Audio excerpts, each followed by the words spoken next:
Kuwait's agricultural goods, but used instead to buy helicopters, armored trucks, unreasonable amounts of pesticides, germs, and advanced arms-making technologies. The U.S. State Department and the White House under Presidents Reagan and then Bush systematically quell all the inquiry attempts from Congress and the Treasury Department.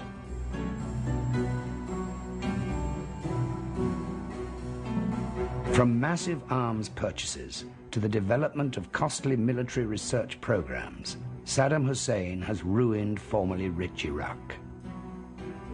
By the end of his war against Iran in 1988, the country is in the red for $40 billion. It is precisely at this time, starting in 1988, when Iraq is most desperate to maximize its oil income, that yet another crisis begins unfolding.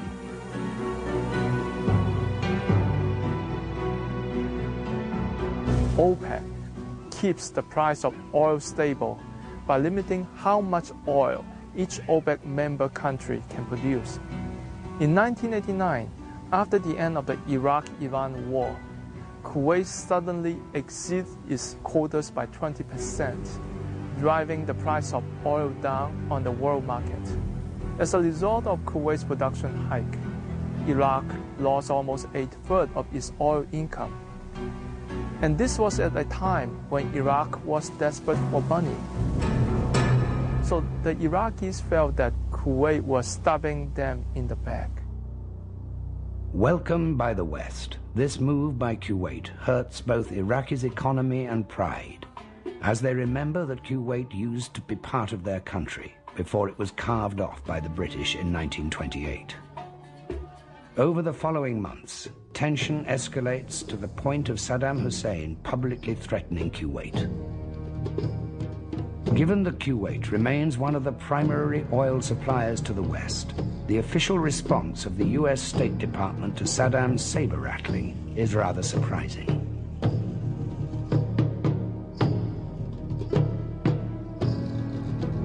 There are no special defense or security commitments to Kuwait. The Americans had given indirectly an encouragement to Saddam Hussein to evade Kuwait. If the Middle East stability is indeed a desirable goal for all, why did the West fuel such a brutal dictator as Saddam Hussein with credits, weapons, and advanced technologies? And why would the U.S. State Department repeatedly tell Saddam that it has no defense agreement with Kuwait? You know, it should come as no surprise that at the end of one war, and to reduce the threat that we saw in this region from the consequences of that conflict, that we would seek to direct either party in a more productive way, including Iraq. I do not say that what Iraq committed in invasion of Kuwait is something that is acceptable to any of the Arab countries. No, it is not. But the way and the attitude that preceded the crisis made everyone feel that there must have been other plans to entrap Iraq into this situation. It is a trap. Unfortunately, Iraq fell in it. On August the 2nd, 1990, convinced the U.S. government would not interfere, Saddam Hussein invades Kuwait. While U.S. officials publicly express shock and surprise, the Pentagon is ready for action, having rehearsed this very situation for several months prior to Iraq's attack on Kuwait. We went ahead and did an exercise, what's called a command post exercise, which is what internal look was, to test our ability to deal with this particular scenario, and also to uncover any command and control problems that might exist, any doctrine problems that might exist between the Air Force and the Navy and the Army forces. And it just so happened that we were in the middle of conducting the internal look command post exercise at the same time that the crisis developed in the Gulf. Prior to that, when I was doing my training, all the officers was telling us about the build-up, the thing with Iraqi possibly going through Kuwait and attacking Kuwait, and they told us to be prepared for it because it's very serious. And They said that they've been knowing this for about 2 years prior to this, you know. So a lot of this stuff was already going on, they knew that they were probably gonna, you know, and they were preparing us to go over to Desert Storm. Hardly a few hours after Saddam's invasion, all Iraqi assets in the U.S. are frozen, and the U.S. Navy starts enforcing a blockade of the Iraqi coast even before the UN gets a chance to convene. A couple of days later, delegations from the U.S. Departments of State and Defense fly to Riyadh to try to convince the Saudi government that the Iraqi troops are indeed threatening their borders. The official press release mentions showing the Saudis' satellite picture evidence of the Iraqi buildup at the Saudi border. The Defense Department never made public any photographs that proved their point, and I doubt that they exist. In January 1991, the St. Petersburg Times, along with ABC, runs a story based on commercial satellite pictures that happen to have been taken over Kuwait and Saudi Arabia at the time of Saddam's invasion of Kuwait. The airport in the Kuwaiti capital appeared to have been abandoned, which it wouldn't be. You think about it a minute, if you're trying to supply 250,000 troops, that takes a lot of food, a lot of camping equipment, a lot of fuel for the tanks. They did not see tank tracks in the sand in the desert, and they would not have worn away because satellite photos are still picking up images of sand tracks in the desert of northern Africa that were left during World War II.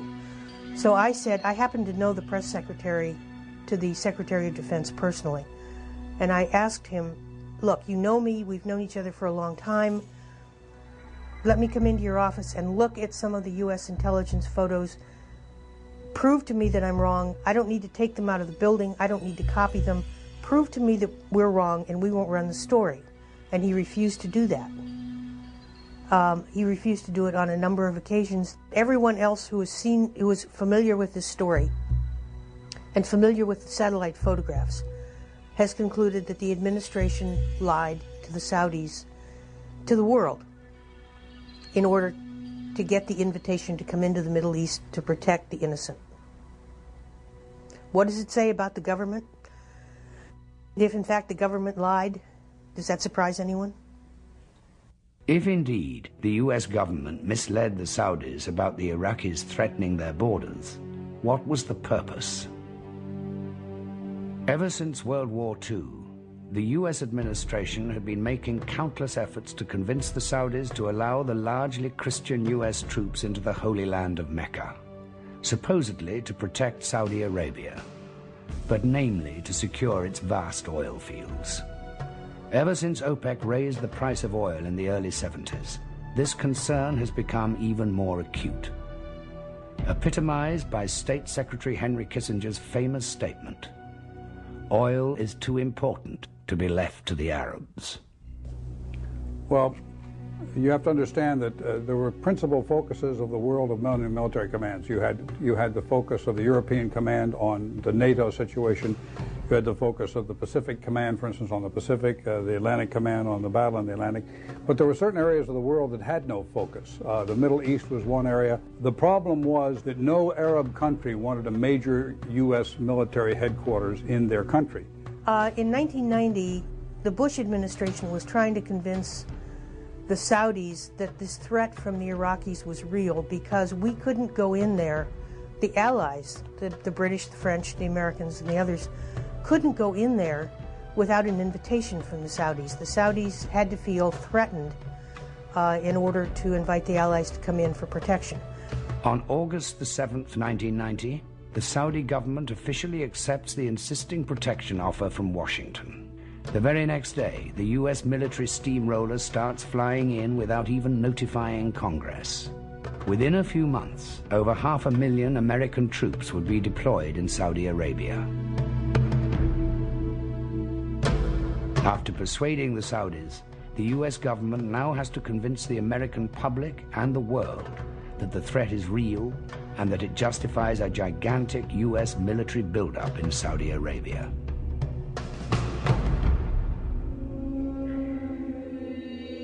Meanwhile, At the United